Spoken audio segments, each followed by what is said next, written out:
Hello, it's Deck Profile time, and if you can't tell by the playmat, the title of the video, and the cards that are up top, then it should be painfully obvious what I am playing. Uh, Sacred Beasts, enough said. I'm just gonna get right into it. I'm gonna play this at my locals this week. I just want to have fun with it. I thought I was gonna be playing Dinos again just because it didn't get hit on the ban list, so I wanted to take it to locals and be like, haha, still full power Dino, but I just thought it'd be more fun to play around with this, so let's get right into it. Just for the Sacred Beasts themselves, I'm only playing 2 Hamon, 2 Raviel, and the 1 Shimmering Scraper. I'm not playing their fusion, I'm not playing Armatile or its other version, I'm not playing Uriah just because Uriah is the worst one, and these aren't much better, but you need these for the deck to function. And I am playing this because this card is hilarious. It's honest for Raviel, except better.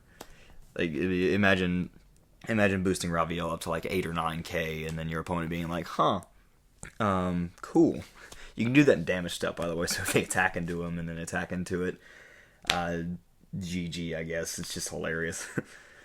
On to the rest of the normal monsters. This is one of your best starters in the deck. This is Dark Beckoning Beast. This card is your main combo piece. You want to see this as much as you can. It searches any Sacred Beast or any card that mentions them. There's another card in this deck that does the same time, but that does the same thing, but only monsters. But you want to see this as much as you can. And here's one of the main ones you want to see as well. Chaos Summoning Beast. This summons a Sacred Beast directly from your hand, ignoring summoning conditions, so this is one of the only ways you can bring them out. And then you banish it from the graveyard. It searches the field spell. You need the field spell with this as well. And then Dark Summoning Beast. This is also a pretty essential combo piece. You can attribute this from the field to summon a Sacred Beast directly from the hand or deck, ignoring summoning conditions. It costs you your battle phase, but, if you're going first, you don't care about it. And then you banish it from the grave to search another Sacred Beast. So your standard combo is like you open up maybe one of these and then the spell card, and then you pretty much just go off from there. They basically synergize with each other really well and help you get them out really quickly. As for the other monsters I'm playing 1 Darkus Diabolos. The reason we're playing this is because it synergizes really, really well with this deck. If this is in your hand or grave and you tribute a dark monster, it summons itself out, so it's a free 3k body. It's pretty hard to out. It is vulnerable to destruction effects, but it can't be targeted or tributed, so your opponent can't do something like Kaiju it or Sphere Mode it. It is unfortunately vulnerable to destruction effects, but the real reason you're playing this card is to set your opponent back because it rips a card out of your opponent's hand. Now, unfortunately, it's kind of a bad card rip effect because your opponent, 1, gets to choose the card they lose, and 2, they get to choose whether or not it goes on the top or bottom of their deck, so it really doesn't affect them all too much. But just a free 3k body and then setting your opponent back, you need as much help as you can with this. It's Sacred Beasts. And then just the last monster, I am playing 3 Ash Blossom, just because we still gotta run some hand traps, and this one's just generic. There are technically some more monsters in this deck, but it's only in the form of our favorite Mr. Mans that didn't get hit on the ban list. This is a rogue deck, so what else do we do but boost it with Dragoon? If you can splash Dragoon in anything, let's do it. Alright, on to the spells. This is also one of your best starters. This is Opening of the Spirit Gates. This is the one that searches any Sacred Beast or any monster that mentions it, but it's still really, really useful. You can also discard a card to summon a Dark Fiend with 0 attack. It's really handy for getting more monsters on the board if you want to go into link materials, or if you want to get a Dark Summoning Beast from your hand directly onto the field, because you do technically have to tribute for that, but this is one of the main ways you bring that out. This card's just really useful, and you want to see it because it's one of your main starters. 2 of the field spell, Fallen Paradise. This gives non-targeting. This gives out targeting, destruction, protection to the Sacred Beasts and their fusion. But the real reason this card is great is if you have any of the Sacred Beasts or their fusion out on the field, this is a once per turn Pot of Greed. This card is nuts. Another in archetype 1, I'm playing 2 Cerulean Skyfire. This one, basically, if you have Hamon on the field, you can, if it's in attack mode, you can switch it to defense mode and negate a spell or trap. So this is it's basically just in archetype negation. against your opponent. It's just really handy. And then the second best part of that is you use this, you negate a spell, and then it switches Hamon to defense. And when Hamon's in defense, it's the only one you can target for attacks, and that's hard to get over because Hamon has a 4K body, both attack and defense. So this ends up being handy 2 times. Just the rest of the spells I am playing in here. I am playing 3 Allure of Darkness because pretty much every monster in here is a dark monster. A new addition, 3 Pot of Prosperity, because you largely do not care about your extra deck in this. You do want to be able to choose what they are, though, and you really only need to search for 1 or 2 cards for some of your opening plays, so this is just a really good one to help dive deeper into your deck to be able to do that. If you wanted more options, you could feasibly get away with Pot of Desires if you want to go with a cheaper option. I don't necessarily recommend that because there's a lot of stuff in the deck that you don't want to banish if you don't see any of your combo pieces. If you end up banishing too many of the Sacred Beasts, then that can be bad, but you can feasibly get away with Pot of Desires. And then just some power 1-ofs, Foolish Burial, because getting one of the Dark Fiends into the graveyard for its banish effect is really handy. Plus, this is one of the main ways you get to Diabolos to be able to take advantage of him. 1 Reborn, because getting anything back from the grave is really handy. And then 1 Instant Fusion and Call by the Grave, because we do not like hand traps. We're playing Restrict in the extra deck, so being able to dodge hand traps is good. And then, of course, Call by the Grave to dodge hand traps. Konami, please give this back to us at 3. There's no reason this should still be at 1. Oh well, here's hoping they bring it back in the July ban list. And then for the traps, I am playing 6 traps in this. Awakening of the Sacred Beasts is an in-archetype thing for the Sacred Beasts. It basically has effects based on the number of Sacred Beasts with different names you have on the field, but this card is insane. If you have 1 Sacred Beast on the field, you gain life points equal to every monster your opponent normal or special summons, so you can gain life points really quickly with this. But the more important effect with this is if you have 2 Sacred Beasts with different names on the field, which you usually do with your normal combo, this skill drains your opponent. Only your opponent, mind you. This does nothing to you. Like, skill draining your opponent is just too good to pass up if you can do that. And then, of course, this is a rogue deck that's not very good on its own, so we have to have Floodgates, and summon limit it is because, our deck doesn't really care about this. You search out, Chaos Summoning Beasts, summon a Sacred Beast from your hand, it turns into a beatdown fest, and, you kind of don't mind it becoming that because the Sacred Beasts, Hamon and Raviel, are both 4K beaters, and that's hard to get over in a simplified game state, so that's what makes this really good.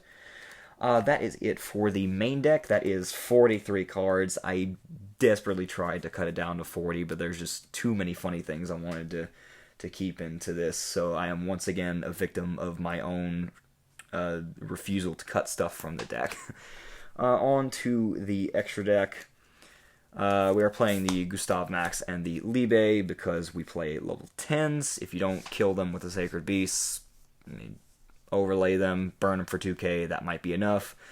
And then, big guns go burr.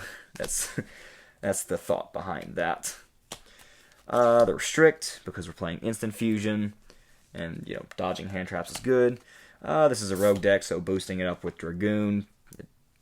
Dragoon is a good card, enough said. They want All Mirage. This helps with your main combo. Helps to get Dark Beckoning Beast into the grave so that you can use the second effective opening of the Spirit Gates, and it basically just goes off from there. You need this in your extra deck.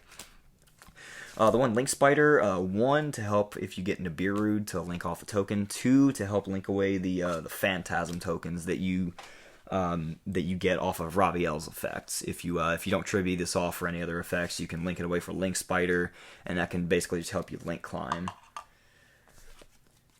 And then we're playing a lot of level 1s, so we play Linkuriboh and Relinquished Anima.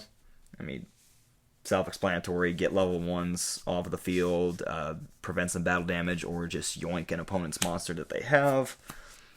The 1 Geonator, because, give your opponent, a 0 attack Dark Fiend, and you take their big monster if they don't play around the zones. That's just funny. A couple of the Nightmares, because we had the space, 1 Phoenix, 1 Cerberus, 1 Unicorn, just fill up the extra deck, basically, have some options.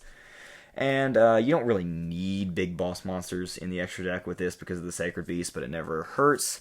I just had these lying around, so I just threw them in just to have them. The one BLS Link and the one Axis Kotalker just to help.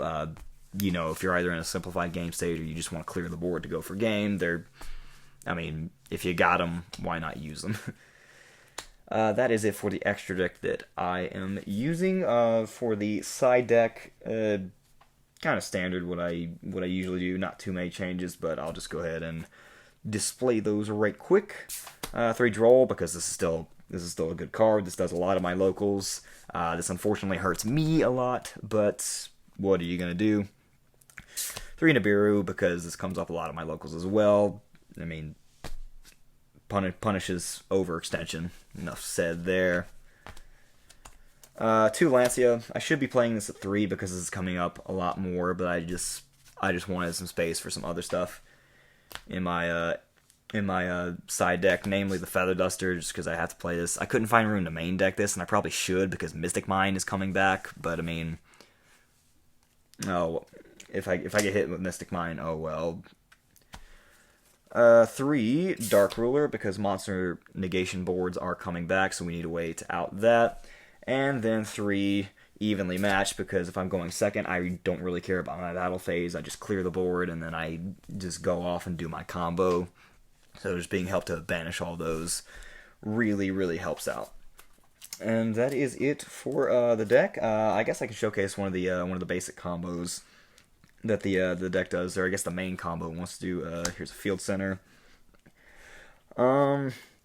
Basically, all you need for the main combo is one of 2 pieces. You want to see either, you know, this and this, this and this, or maybe some other way to the like one of these spells. So let's say you start out with these 2. This is the best one you can start out with, but like any combination of any of these, except for these 2. If you start out with these 2, then like that doesn't really do anything.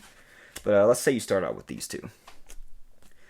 You're going to start with either of these. Essentially, you just need one of your combo pieces. So let's say you normal summon this, search Chaos Summoning Beast to your hand, activate this, and then search this to your hand. The second effect of this is you get an additional normal summon as long as it is a Dark Fiend with 0 attack. So for your second normal summon, you're going to summon the Chaos Summoning Beast. Now you need a graveyard, so here's the deck. You're going to link this away. Oh, I should have gotten more space for this. Oh well. This is in the grave. You're going to link that away for the Almirage. This is why this is necessary. Now you have a graveyard target to be able to use the second effect of this. So you're going to activate this. This is in your hand. You're going to pitch this to the grave. And now that it's in the grave for a target, you can summon it back. You're going to activate its effect. And you're going to summon a Sacred Beast directly from the deck. You're going to summon Hamon. Always summon Hamon in attack mode, because if you draw into Cerulean Skyfire, then Skyfire is live. Then you're going to banish the Dark Summoning Beast from your grave to search out the other Sacred Beast. You're going to search out Raviel. You're going to use this effect, tribute it off, summon the Raviel. Conventional wisdom is to do Raviel in defense, just if that ever helps, but I always do it in attack in case I ever draw a Shimmering Scraper, because having the Honest for Raviel is just always good. You're then gonna banish Chaos Summoning Beast from the grave to search out the the field spell. And you're gonna activate the field spell. All the Sacred Beasts are now protected from targeting or destruction, and then you get a Pot of Greed. And then from there, it's basically whatever else you have in your hand. You know, do you have the Honest for Raviel? Do you draw? Let's say you draw into. If you draw into Monster Reborn, you can use Monster Reborn, bring back any monster from the grave, link these 2 away for Anaconda, and then go into Dragoon. Did you draw into Cerulean Skyfire? You can play that, and now you have a Spell Trap negation with Hamon. Switch it to defense, and now Hamon protects the rest of your stuff from being attacked. Did you draw into the trap? So now you set the trap, And you flip it, now your opponent's skill drained. Dude, it's the draw power this deck has is insane, and it's hilarious. And then you can just draw into so many good options. You know, if you this is already even take this away. This is already a problem because your opponent can't target or destroy the Sacred Beasts. You have additional protection with Almirage. Their board is skill drained. And then it just gets worse the other cards you get. You know, do you have the Spell Trap negate? Did you draw into summon limits, or are they under summon limit as well? I mean, do you have the Honest as well to be able to boost Raviel if they go for that? There's just so much you can do with this, and it's hilarious. It's unfortunately really, really vulnerable to hand traps, and you require a lot of luck to be able to do a lot of this. A lot of your boards might just be, you know, Summon Dragoon pass. But when this deck pops off, and it's just nostalgia more than anything playing the Sacred Beasts. But it's just funny nonetheless. I'm gonna take this to my locals, probably get destroyed, but I'm gonna have a great time regardless. And then I'm just gonna go back to playing Dinos the next week, so it doesn't matter anyway. That's pretty much it. Thanks for tuning in, and have a good rest of the day.